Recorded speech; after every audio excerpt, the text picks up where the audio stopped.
Cerita dimulai di sebuah tanah tandus, di mana ada seorang pemuda yang sedang dipukuli habis-habisan sampai mati. Pemuda yang dibunuh itu bernama Epan Hayashi, sementara pria yang membunuhnya adalah kakak sepupunya bernama Huai Hayashi. Setelah membunuh Epan, Huai Hayashi sembari tertawa berkata, "Akhirnya posisi tuan muda klan Hayashi menjadi milikku. Epan, jika kau ingin balas dendam maka salahkan saja dunia ini." Beberapa hari kemudian di kota Yazu, kediaman keluarga Hayashi, ada seorang pemuda yang tidak sadarkan akhirnya terbangun juga. Pemuda itu adalah Epan Hayashi yang dipukuli Huai Hayashi sewaktu di tanah tandus beberapa hari yang lalu. Namun di sini Epan terlihat kebingungan dengan dirinya sembari berkata, "Di mana aku? Dan kenapa aku masih hidup? Bukankah seharusnya diriku sudah mati karena kecelakaan lalu lintas?" Tidak lama kemudian tiba-tiba Epan merasakan ingatan lain memasuki pikirannya. Di mana ingatan itu adalah ingatan Epan Hayashi yang hidup di dunia lain ini. Jadi Epan yang di dunia ini sudah mati, sedangkan orang yang di tubuh Epan sekarang ini adalah Epan dari dunia bumi. Bukan hanya itu, bahkan nama mereka ini juga sama. Entah ini sebuah kebetulan, atau mungkin sebuah misteri tersembunyi. Lanjut cerita, Epan pun sekarang memiliki dua ingatan kehidupan, di mana setelah semua ingatan Epan Hayashi dunia ini menyatu, Epan pun menyadari bahwa dirinya telah berinkarnasi ke dunia lain. Setelah menyadari apa yang terjadi, Epan pun bangun dari tempat tidurnya sembari penuh semangat berkata, "Sepertinya tubuhku ini adalah seorang sampah yang tidak berguna. Namun meski begitu, aku tidak akan menyia-nyiakan kehidupan baruku ini. Aku akan berjuang menjadi kuat dan tidak akan membiarkan diriku ditindas lagi. Mulai saat ini, aku adalah kau dan kau adalah aku." Kemudian mengingat ingatan yang masuk ke dalam diri Epan, dunia ini memiliki aturan hukum rimba dan kekuatan level kultivasi, di mana hal penting di dunia bela diri ini tergantung dari kekuatan jiwa bela dirinya. Ya, intinya kekuatan di dunia Epan ini mirip seperti Donghua Soren gitu, di mana Tangsan memiliki dua roh pelindung, yaitu rumput perak biru dan palu Hautian. Sedangkan di dunia Epan, roh pelindung diganti namanya menjadi jiwa bela diri, di mana Epan juga memiliki dua jiwa bela diri, yaitu ular ungu dan bayangan gelap. Kemudian jiwa bela diri memiliki 4 tipe, diantaranya jiwa bela diri alam, jiwa bela diri senjata, jiwa bela diri hewan, dan jiwa bela diri yang unik. Kembali ke dalam cerita, setelah membulatkan tekad, Epan pun tiba-tiba merasakan energi asing muncul di seluruh tubuhnya. Epan mengira itu adalah sisa dari roh Epan di dunia bela diri ini. Hingga tidak lama kemudian, keluarlah jiwa bela diri berbentuk ular kecil, di mana itu adalah jiwa bela diri Epan yang di dunia ini. Sehingga karena itulah kenapa Epan di dunia ini ditindas, karena jiwa bela diri ularnya dianggap sebagai sampah dan lemah oleh semua orang. Yah, bisa dibilang seperti Tangsan yang diremehkan karena roh pelindung rumput biru peraknya. Apalagi kekuatan kultivasi Epan di dunia ini masih di bawah semua orang dari keluarganya. Kemudian, setelah Epan memahami situasi dirinya saat ini, muncullah jiwa bela diri baru, membentuk bayangan hitam pekat menyetubuhi Epan. Di mana Epan berasumsi bahwa jiwa bela diri bayangan hitam ini termasuk tipe yang unik dan beranggapan milik dirinya yang di bumi. Epan pun memberi nama jiwa bela diri keduanya ini bernama Gelap. Setelah terbangun sembari bersiap-siap, Epan pun keluar membuka pintu dan melihat dunia baru yang harus dia jalani ini. Epan pun melihat tempat berlatihnya dulu dan kemudian mencoba jurusnya dengan menggunakan jiwa bela diri gelapnya. Di mana setelah mengeluarkan satu jurusnya, wajahnya dipenuhi sedikit kepuasan melihat kekuatannya setara 3 ton berat pukulan, sehingga tidak akan menjadi sampah tidak berguna lagi. Kemudian sehabis melakukan latihan serangan, ayahnya pun datang dan memanggil Epan dari belakang. Di mana ayahnya ini bertanya dan memeriksa lukanya Epan. Epan yang bersikap polos pun menjawab bahwa lukanya sudah pulih sepenuhnya, hingga ayahnya pun berkata, "Anakku, apakah yang menyerangmu adalah dua sepupumu?" Evan yang mengerti dengan tegas langsung menjawab, "Ayah, biarkan diriku sendiri menangani urusan ini. Ayah tidak perlu khawatir lagi terhadapku." Ayahnya pun sedikit terkejut melihat Epan yang tiba-tiba menjadi tegas dan dewasa, karena sebelumnya Epan ini sedikit cengeng dan manja. Namun ayahnya tidak mencurigai sikap Epan ini, dan justru sedikit bangga sembari beranggapan bahwa penyerangan sepupunya terhadap Epan anaknya ini membuatnya jadi tegas dan dewasa. Kemudian setelah itu, situasi pun teralihkan dengan pilar hancur yang dilakukan Epan sebelumnya, di mana di sini Epan menjelaskan bahwa pilar itu hancur olehnya ketika menguji kekuatannya setelah pulih. Melihat hal itu, dengan penuh bangga ayahnya pun berasumsi bahwa kekuatan Epan sudah meningkat dari level 5 menjadi level 7, di mana setelah itu ayahnya pun mengajak Epan pergi bersama besok ke dalam pertemuan klan Hayashi untuk menentukan dan mempertahankan ketua klan Hayashi saat ini. Epan pun beristirahat hingga beberapa jam kemudian. Di suatu malam di atas genteng, Epan pun memandangi malam rembulan yang begitu indah, di mana di sini Epan bertekad dan berterima kasih untuk menjalani kehidupan barunya di dunia cerita bela diri impiannya. Dengan penuh semangat dan tekad, Epan pun berkata, "Aku Epan Hayashi, akan membalas semua orang yang meremehkanku. Dan aku akan berjuang untuk mencapai puncak menjadi luar biasa.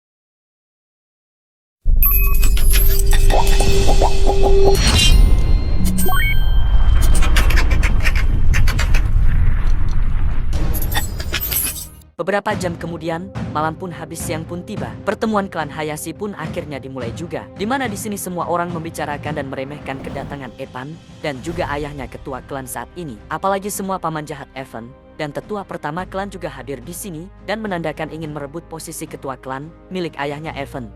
Mendengar perbincangan gunjingan semua orang di sekitar, Epan dan ayahnya tidak peduli dan terus berjalan. Hingga kemudian tiba-tiba di belakang, ada seseorang bernama Ojora dengan kasar kepada Epan berkata, Tidak disangka, manusia sampah ini ternyata masih hidup. Beraninya kau datang ke tempat pertemuan klan Hayashi ini. Apa kau tidak takut ditertawakan? Ozora, kalau kau berkata sedikit lagi, aku akan... Evan, jangan khawatir. Kakak sepupumu memang sudah kurang ajar. Berdebat juga tidak ada gunanya. Lihat saja nanti, aku akan membungkam mereka semua. Epan yang tadinya ingin baku hantam Ojora, tidak jadi karena dihentikan oleh ayahnya, di mana Epan pun mengerti bahwa hanya dengan membuktikan kekuatanlah baru bisa membuat mereka semua diam.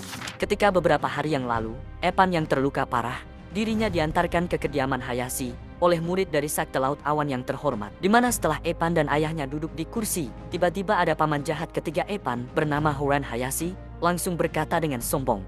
Di sini dia pun menghina Epan, menuntut Epan untuk keluar dari klan Hayashi karena dianggap sudah mempermalukan nama keluarga Hayashi. Mendengar tuntutan konyol Horan Hayashi ini, Hail Hayashi selaku ayahnya Epan langsung marah sembari berkata untuk tidak ikut campur dan tutup mulut. Apalagi Hail Hayashi sebagai ketua klan ini merasa tidak dihargai karena Horan ini langsung berbicara dan ingin mengusir Epan anaknya. Di samping Hail Hayashi, ada kakak pertamanya bernama Tiran Hayashi yang mendukung adik ketiganya, alih-alih dengan jahat mencoba menenangkan amarahnya Hail Hayashi. Hail Hayashi yang mengerti rencana jahat dan situasi ini, dia pun menantang Tiran Hayashi by one dan dengan tegas langsung berkata, Aku tahu, kalian mengincar posisi ketua klan Hayashiku ini. Kalau kau berani, ayo baku hantam denganku. Jikalau kau menang, aku dan anakku Epan akan keluar dari klan ini. Namun, jikalau diriku yang menang, kalian semua harus diam dan patuh. Dengan penuh kesombongan, Tiran pun menerima tantangannya dan naik ke atas lapangan. Di mana di samping hal ini, orang-orang termasuk tetua pertama juga ingin menyaksikan apakah Hail Hayashi masih layak untuk menjadi ketua klan atau tidak. Pertarungan pun akhirnya dimulai juga, di mana di sini tiba-tiba rasa dingin pun dirasakan semua orang. Keterkejutan memenuhi diri mereka melihat Hail Hayashi menyembunyikan kekuatan aslinya. Pertarungan pun seketika langsung selesai. Hail Hayashi pun langsung menggunakan ultinya dan menang dalam satu serangannya. Tiran Hayashi tidak menyangka bahwa Hail Hayashi sekuat ini, di mana hal ini membuat semua orang terdiam dan tidak berani macam-macam. Tetua pertama klan pun merasa kagum terhadap Hail Hayashi, melihat kekuatan esnya yang sudah level 8 dan memujinya untuk menjadi contoh para pemuda klan. Tetua pertama pun akhirnya mengumumkan bahwa pertemuan klan Hayashi sudah selesai dan Hail Hayashi akan tetap sebagai ketua klan ini. Kemudian Hail Hayashi pun pamit dan berjalan keluar lapangan, pulang kembali beristirahat ke kediamannya. Di mana ketika berjalan keluar arena, Tiran Hayashi dengan kesombongannya berkata, Hail Hayashi, aku ingin lihat seberapa lama kau bisa melindungi Evan sampah itu. Sampah itu membuat klan kita malu. Tiran, apakah kau bisa mendidik anakmu yang kurang ajar ini? Ayah macam apa kau ini? Di sisi lain Epan yang melihat hal ini, dia pun mendatangi Ojora sembari berkata, Ojora, kau terus memanggil diriku sampah. Apa kau tidak malu jikalau dirimu lebih lemah dariku? Ojora yang mendengar perkataan Epan langsung tertawa keras, menghina balik Epan dengan penuh kesombongan. Hingga kemudian Epan pun berkata, Ozora, apa kau berani baku hantam denganku di lapangan? Ayo, siapa takut? dengan dukungan Tiran ayahnya, Ojora dengan penuh percaya diri meremehkan Epan dan bertaruh 3 serangan darinya. Epan yang tidak ingin buang-buang waktu dengan orang rendahan, dengan tegas dia pun langsung berkata, Ojora, jikalau kau bisa menahan 1 serangan dariku, maka kau yang menang. Mendengar hal ini, semua orang pun langsung menghujat Epan. Tatapan remeh pun dikeluarkan Ojora, mengancam Epan akan membuatnya terluka parah. Kemudian pertarungan by one antara Epan dan Ojora pun dimulai, di mana di atas lapangan, Epan pun langsung bersiap melancarkan serangan gelapnya. Energi kuat dikeluarkan oleh Epan dan Ojora, hingga akhirnya Epan mengeluarkan jurus ulti 9 ombak gelapnya, hingga kemudian menyerang Ojora. Ekspresi Ojora tiba-tiba langsung kacau panik, merasakan tekanan Epan yang begitu kuat, hingga akhirnya serangan keras pun menghantam Ojora. Semua orang pun dipenuhi keterkejutan, ribuan pertanyaan dipenuhi kepala mereka, melihat Epan bisa mengalahkan Ojora dalam sekali serangannya. Ojora yang dipenuhi kepanikan tidak menyangka bahwa kekuatan Epan bisa menjadi sekuat ini, di mana sembari menghina sampah, Ojora pun berkata, Kenapa sampah sepertimu bisa sekuat ini? Ojora, kau selalu menyebutku sampah. Sekarang kau sudah kalah dariku. Itu berarti kau lebih rendah dari sampah. tidak puas bersikap tegas kepada Ojora, Epan pun berkata tegas kepada Tiran Hayashi untuk menjaga etikanya. Di mana setelah ini Ojora langsung berkata kepada Epan untuk tidak sombong dulu. Karena di atas langit masih ada langit. Evan dengan dewasa dia menjawab, Aku bukanlah sombong. Aku hanya membalas perbuatan kalian terhadap kami. Tinju dibalas tinju, mulut dibalas mulut. Tidak peduli siapapun juga, aku akan membalas berkali-kali lipat jika ada yang menggangguku. Itulah prinsipku. Epan pun berjalan keluar lapangan, membalas hinaan dan membawa kebanggaannya, dan kemudian pulang bersama ayahnya. Ayahnya yang melihat Evan bersikap bijak, membuat dirinya bangga dan kagum, hingga berkata, Lotus, anak kita sudah dewasa. Jikalau jiwa belah diri ularnya sudah bangkit sepenuhnya, dia akan mengerti betapa kuatnya bakat yang diturunkan ibunya. Setelah pertemuan klan selesai, beberapa hari pun berlalu. Di mana di pagi hari, Epan ingin berpamitan kepada ayahnya untuk kembali ke Sakta Awan Laut. Awalnya ayahnya membujuk Epan untuk berlatih di rumah saja. Namun dengan penuh semangat dan tekad kuat, Epan pun berkata, Ayah, jikalau dirimu terus melindungiku, maka aku tidak akan menjadi kuat. Ayah tidak perlu khawatir, aku akan berlatih keras di Sakta, dan aku akan membuat mereka semua berlutut di hadapanku. Dengan rasa percaya dan kagum, ayahnya pun akhirnya mengizinkan Epan untuk pergi dan kembali ke saktenya.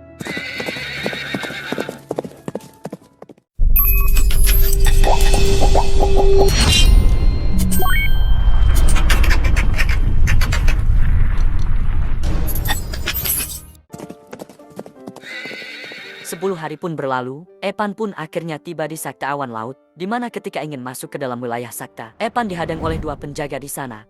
Dua penjaga itu berkata, Epan, kau sungguh tak tahu malu, berani sekali sampah sepertimu ingin masuk ke dalam sekta. Aku masih murid Sakta ini, kenapa aku tidak boleh masuk? Kedua penjaga itu masih ngelarang Epan, bahkan menghina Epan terus-menerus. Epan yang tidak mau buang-buang waktu pun menyerang mereka dan langsung masuk ke dalam sakta. Setiba di dalam sakta, Epan pergi dulu mengunjungi pavilion bintang, tempat teknik-teknik bela diri berada, di mana Epan pun memberi hormat kepada penjaga pavilion dan meminta izin untuk meminjam buku bela diri, selayaknya hak murid sakta ini. Kemudian penjaga itu tiba-tiba mengatakan tingkat kekuatan Epan dan mengizinkan Epan untuk meminjam dua buku di lantai satu saja. Mendengar hal ini, Epan sedikit terkejut terhadap penjaga ini, yang bisa mengetahui tingkat kekuatan dirinya hanya dengan melihat dirinya sekilas saja. Di mana hal ini mengingatkan dirinya tentang acara TV sewaktu di bumi, di mana ada seorang biksu penyapu lantai yang berpura-pura lemah, padahal sangatlah kuat. Epan pun menghela napas lega karena memiliki ingatan di bumi, karena bisa menjaga sikapnya terhadap sesepuh tua yang OP ini. Dengan penuh tekad, Epan pun kemudian masuk ke dalam pavilion ini. Dia pun berjalan-jalan dan melihat berbagai jurus yang cukup kuat. Namun sayangnya itu tidak sesuai dengan dirinya, karena dalam memilih suatu jurus, harus disesuaikan dengan jiwa bela dirinya, supaya bisa memaksimalkan kekuatan dari jurus yang dipelajari tersebut. Kemudian Epan pun terus mencari dan mencari, hingga akhirnya menemukan buku jurus unik, bernama Jurus Cabut Pedang. Jurus Cabut Pedang ini hanya mempunyai satu teknik jurus gerakan, dan satu level. Dan jurus Cabut Pedang ini memiliki keunikan yang berbeda dengan jurus pedang lain, di mana jurus ini mengandalkan penentuan momen kecepatan mencabut pedangnya kepada lawan yang ditargetkan. Sehingga jurus cabut pedang ini hanya efektif satu kali dikeluarkan saja. Jika tidak mengenai lawan maka akan gagal. Namun jikalau berhasil mengenai lawan, maka akan sangat mematikan, bahkan dapat membunuh lawan dalam sekali serangan. Melihat keunikan jurusnya, Epan pun mengambil jurus cabut pedang ini. Namun sayangnya kecepatan dirinya sangat lambat. Sehingga Epan memutuskan untuk mencari buku jurus tipe kecepatan, mengkombinasikannya dengan jurus cabut pedangnya. Kemudian Epan pun berkeliling lagi untuk mencari buku jurus keduanya, untuk mengantisipasi kabur jikalau gagal dalam jurus cabut pedangnya. Hingga tak lama setelah ini,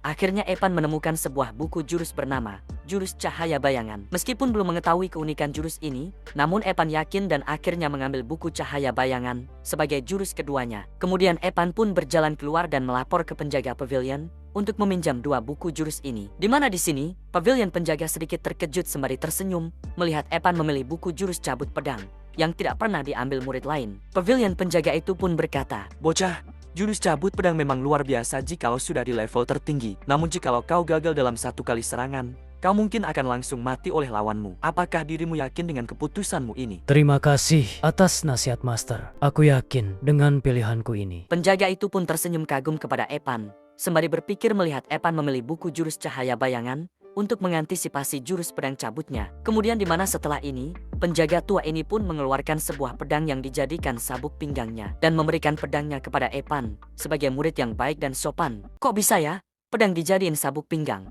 Epan pun berterima kasih kepada penjaga tua ini. Hingga setelah ini Epan berpamitan untuk pergi berlatih. Kemudian setelah Epan pergi, Pak tua ini pun tersenyum sembari berkata dalam hati, "Sudah lama aku tidak bertemu anak muda semenarik ini. Bakat anak ini sungguh luar biasa sekali, dan dirinya memiliki sikap yang bagus. Sungguh anak muda yang langka." Beberapa hari kemudian, di sebuah gunung hutan yang luas, Epan pun terus berlatih dan berlatih menguasai 2 jurus yang diambilnya itu. Dimana setelah 7 hari berlatih, akhirnya Epan pun bisa menguasai jurus cabut pedangnya ini. Yah, meskipun belum overpower. Berhari-hari berlatih, Epan pun merasa gerah dan berkeringat. Dia pun mencari tempat untuk mandi sekaligus beristirahat. Setelah 1 jam kemudian, Epan pun menemukan sebuah lembah terkenal bernama Lembah Garis Langit. Dimana ketika Epan masuk ke dalam lembah, dia melihat sebuah kolam air panas yang begitu nikmat. Epan pun langsung berendam ke dalam kolam, menikmati rasa hangat dan kenyamanan di kolam air panas ini. Kemudian sambil bersantai, Epan pun berpikir tentang pemahaman jiwa bela diri gelapnya yang membantu dirinya menguasai 2 jurusnya dengan begitu cepat. Namun di balik itu, kekuatan jiwa bela diri gelapnya menguras energinya dengan cepat. Sehingga karena itulah Epan pun berpikir untuk tidak sembarangan menggunakan jurus cabut pedangnya ini demi keberhasilan serangannya.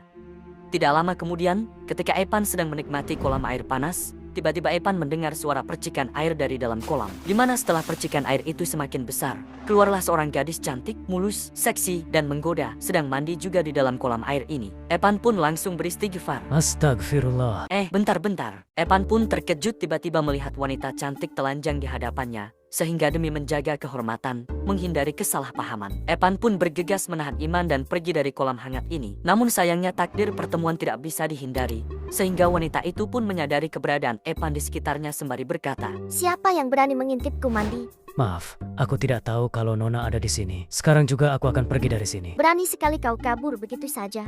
Rasakanlah serangan ini." Sembari malu dan kesal, wanita itu pun langsung melakukan serangan panah dengan serius. Epan pun berhasil menghindari serangannya itu, di mana setelah melihat serangannya ini, Epan cukup terkejut melihat kekuatan panahnya yang bisa membunuh dirinya. Epan dengan serius langsung berkata, Nona, ini hanya kesalahpahaman saja. Kenapa dirimu begitu serius terhadap diriku?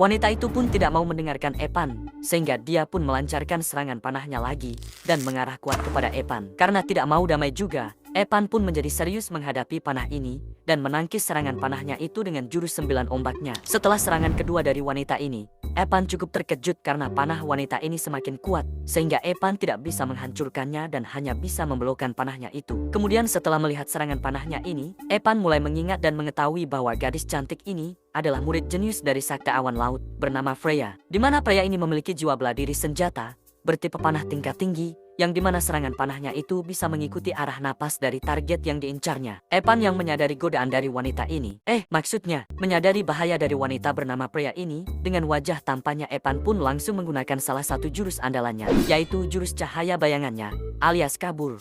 Epan pun akhirnya berhasil kabur, di mana Freya yang melihatnya lolos dipenuhi rasa kesal sembari meringit marah, melihat tubuh telanjangnya sudah dilihat oleh Epan. Namun di balik ini, Freya sedikit kagum terhadap Epan, karena bisa menghindari serangan panahnya 2 kali. Tapi tetap saja dengan wajah tekad yang lucu, Freya tetap kesal dan akan balas dendam jikalau bertemu Epan lagi. Di sisi lain Epan yang sudah lelah kabur dari kenyataan, dia pun beristirahat sembari berkata, Tidak disangka, karena alasan sepele si cantik pria itu hampir saja membunuhku. Dunia ini sungguh kejam sekali. Saat ini, aku belum bisa melawan si cantik pria. Aku harus bertambah kuat secepatnya untuk bisa bertahan hidup. Epan yang memahami dunia hukum rimba ini, memutuskan untuk menggunakan jurus cabut pedang sebagai jurus andalan terakhirnya. Di mana sembari itu, Epan pun bertekad untuk mencari jurus baru lainnya sebagai cadangan serangannya. Jadi menurut Mimin, karakter utama manhwa ini benar-benar bagus banget dan cukup realistis, karena Epan ini harus mulai dari nol, sehingga tidak membosankan seperti karakter utama di manhwa lainnya. Lanjut cerita, ketika Epan sedang istirahat dan berpikir tentang jurusnya, tiba-tiba datanglah seorang gadis lugu yang imut menyapa Epan. Gadis itu ingin minta bantuan ke Epan untuk ikut pergi berburu monster bersama dengan timnya. Tim gadis ini terdiri dari 3 laki-laki lainnya, di mana setelah itu, Seorang pemuda dari tim gadis ini datang dan berkata, Anak muda, maukah kau ikut berburu monster bersama kami? Sebagai imbalannya, kita nanti bisa membagi sumsum monster dengan adil. Oh, berburu monster. Kebetulan aku baru saja berlatih jurus di gunung tadi. Baiklah, aku terima ajakanmu.